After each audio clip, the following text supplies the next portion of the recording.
All right, so I just got out the movie theater, and as you guys can see in the title, I watched The Boy and the Heron, and what a roller coaster ride it was. Mostly amazing, but one thing I'm gonna say right off the bat, the movie theater that we got sat in was right next to Beyonce's concert little movie thing, and The Boy and the Heron's beginning scenes were very quiet, and so all you would hear is Beyonce singing, and that kind of pissed me off, but I'm gonna try to take that out of the equation. The Boy and the Heron was a very fun, adventurous, slightly psychedelic ride. And as a Studio Ghibli movie is very unique. It's a fun experience in animation, and man, do you feel Studio Ghibli and Hayao Miyazaki's presence in this movie. So if you guys didn't know the director of this movie, Miyazaki, he made his comeback directing with this movie. He's also directed some of my favorite animated movies of all time with Spirited Away and Howl's Moving Castle. And there's also a plethora. This movie, you can feel his presence in it because of how unique, like a Spirited Away, where the characters are supposed to be very creepy and grim, but then you actually learn to love them. And by the way, guys, so this first segment of the review will be completely spoiler free. At the end of the video, I'll have a spoiler alert where we'll talk about the details of the movie. Getting into the movie, man, it was just so fun. Talking about the actual content of the movie, when I first started watching the movie, it was very quiet and it was very slow to start. But then again, so were a lot of Studio Ghibli movies because the world building was so advanced. It's almost like scrolling on Instagram and seeing girls that are very pretty, but then not being able to do with anything about it. But then Studio Ghibli hits you with this right hand where you just match with a baddie and you're going on a date with her. Then all of a sudden, you're going to second base with her, bro. That's what Studio Ghibli just did, because at the beginning of the movie, it's very slow start, great story building, but then you're like, oh my God, what's gonna happen?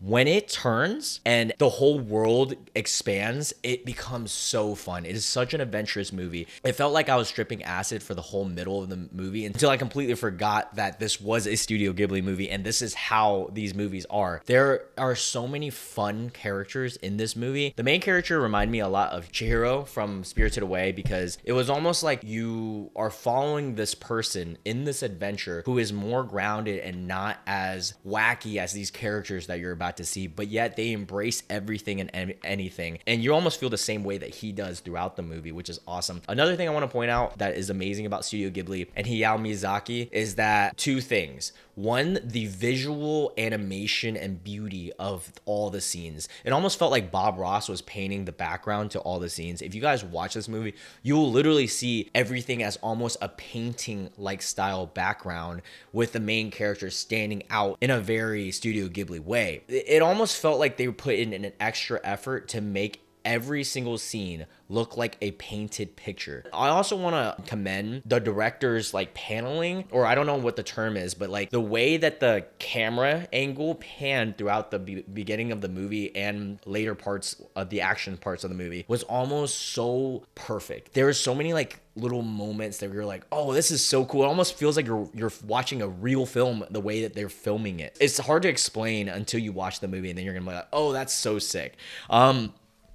And the number two thing that I love about Studio Ghibli is they're always able to write such a unique, brilliant, and fun story about such a grim topic. The topic of this movie, at least the first 10 minutes, were very bit more on the grim side. I'm sure if you guys watch the trailer, you guys might already know. Then it just sets you up for all the rest of the movie being so fun. I gotta commend this cast, which we're gonna be looking at right now, because I did realize through the trailers how packed the dubbed cast is. And by the way, I did watch the dub version, so I don't want to get roasted for not watching the sub, because your boy just didn't want to read subtitles. I ain't gonna lie. The dub version, at least, was just an amazing cast. Like, this kid, I don't know who the fuck he is, but he killed it. Luca Padovan, whatever. He killed the role of Maki. I will say, or Mahito, wasn't my favorite character, but he was a great character nonetheless. Robert Patterson, I gotta say this.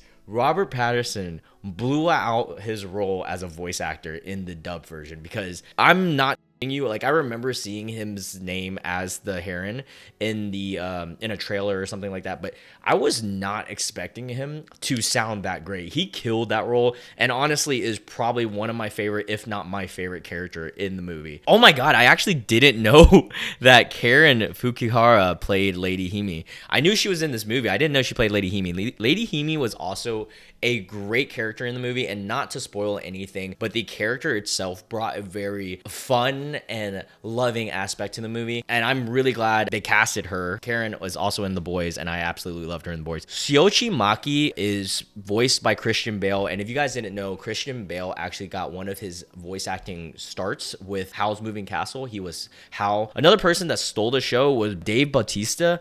You almost forget that he voiced this. It's so crazy, the Parakeet King, and I'm not going to spoil anything, but just such a fun casting right there. Florence Pugh as Kiriko was just so interesting, because I thought when I saw Florence Pugh, I thought her voice was going to be one of the other characters. I actually thought her voice was Natsuko. William Dafoe's part, bro, I'm not going to even say anything. Y'all already know William Dafoe is always a bomb in all his roles, and he also was great in this role. I will talk more on his part in the spoiler segment at the end of the video. And one last casting I want to talk to you guys about is Mark Hamill as the grand uncle. That was a really cool casting. It almost fits him so perfectly, honestly, as his roles in Star Wars. At least it just fits that role. I'm not gonna lie, I had high expectations for the movie itself, but after the first 10-15 minutes and the whole Beyonce thing going on, I was setting myself up for a letdown, and then all of a sudden everything just goes so well. It's such a fun movie. I highly recommend you guys actually check this out. If I were to give this a score before we get into the spoiler segment, I'm gonna give this an 88 out of 100 potatoes. Very, very, very great movie. Probably my second favorite animated movie this year, behind Spider-Man Across the Spider-Verse. That movie I'd put in the 90s, but The Boy and the Heron, I'm gonna give it an 88. The only things that are really pushing it to being in the 90s, in my opinion, is the beginning's pacing, but also the ending. It was a fine conclusion. It just felt like I just wanted a little bit more. But it was fun overall. I highly recommend you guys check this out. And now, huge spoiler alert, we're going to talk about spoilers. If you guys haven't seen the movie, and you guys plan on seeing the movie, maybe come back to this video after this part. Dude, the fucking parakeets were so fun. I didn't expect the world building to use the birds of like parakeets and herons, for instance, or pelicans, but it was just so unique that they used them almost as villains. It was just so cool. And the Parakeet King being like one of the main antagonists, and you wouldn't even expect it. The creepy factor behind the pelicans and the parakeets almost contradicts how funny they are later on, because seeing the parakeets like with the knives and stuff trying to eat the dude was so funny.